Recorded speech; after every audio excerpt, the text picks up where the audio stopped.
Если бы знал, что так получится, ни за что бы не ушел.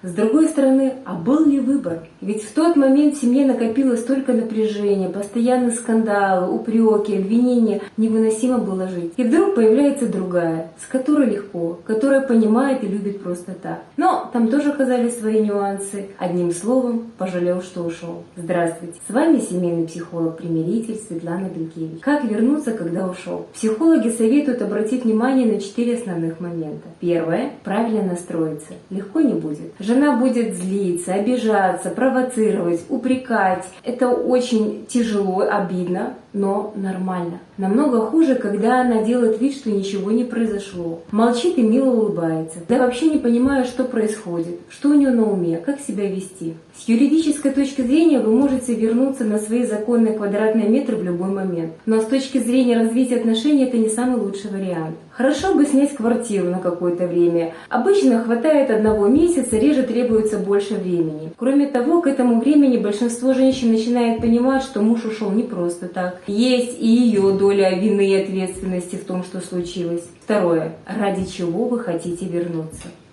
Зачем? У каждого свои причины. Кто-то возвращается, потому что разочаровался в другой женщине, от безысходности, а может быть соскучился по семье, по детям, по дому, понял, что люблю свою жену. Очень важно для себя ответить искренне «зачем?». Часто бывает так, что муж уходит тогда, когда в семье все очень плохо, а возвращается в нерешенные проблемы. Получается, ушел от плохого, вернулся в ужасное. В такой семье супруги мучаются всю жизнь и сожалеют о том, что тогда не разошлись. Другая ситуация, когда причина то, что называется от сердца. Не потому что надо, а потому что хочу, по-настоящему хочу. Хочу к своим детям, свой дом, к своей жене. Хочу, чтобы у меня была семья. Если причины от сердца, искренние, настоящие, то даже самые сложные проблемы решаемы. Более того, отношения всегда становятся лучше. Третий момент – позиция жены. Для того, чтобы понять, как правильно действовать, очень важно посмотреть на ситуацию глазами жены. Супруга в глубине души может быть рада, что муж возвращается, но с другой стороны у нее есть и обида, злость, сомнение, что может он снова уйдет. И как себя вести? Если жена будет такая всепрощающая, понимающая, то будет ли ее уважать муж? Он будет знать, что может в любой момент уйти, и жена всегда примет его обратно. Многие жены оказываются перед дилеммой и «хочу, чтобы муж вернулся», и «боюсь, что повторится опять и он уйдет». Поэтому в этой ситуации каждый действует по-своему. Женщины, для которых важна семья, они могут стерпеть, смолчать, закрыть глаза на все что угодно и простить. Но чувство доверия в семье утрачено, и отношения останутся холодными и натянутыми. Другая ситуация, когда муж кормилец, и тогда жена всеми правдами и неправдами возвращает сама его, при этом манипулируя чувством вины и чувством долга. В других ситуациях жены рады, что для них это показатель того, что она лучше, чем другая. Она победила. При этом такие жены очень часто жалуются на своих мужей всем и каждому, но никому его не отдаст. Вернуться легко, но жить потом тяжело. Каким бы ни было поведение жены, от наигранной радости до обиженного молчания, есть что-то общее.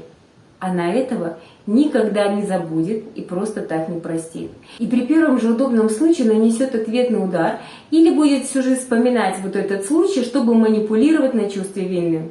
Четвертое. Для того, чтобы вернуться, нужно время. О том, как тяжело женщине простить мужа, свидетельствует количество запросов в том же Гугле и Яндексе. Женщины очень часто спрашивают о том, стоит ли вообще прощать мужа. А если да, то как это сделать? Ведь, чтобы простить, требуется очень много душевного мужества, и не все справляются. В этой ситуации каждый действует по-своему. Кто-то истерит, бьет посуду, требует материальной компенсации, дорогой подарок, оформит на нее имущество. Или моральной компенсации. Например, позвонить другой и как-то ее унизить, оскорбить, расставить все точки над «и». В этих моментах женская фантазия не знает предела, но каким бы ни было этот этап, выход ее обиды и, скажем так, гнева, его нужно пережить.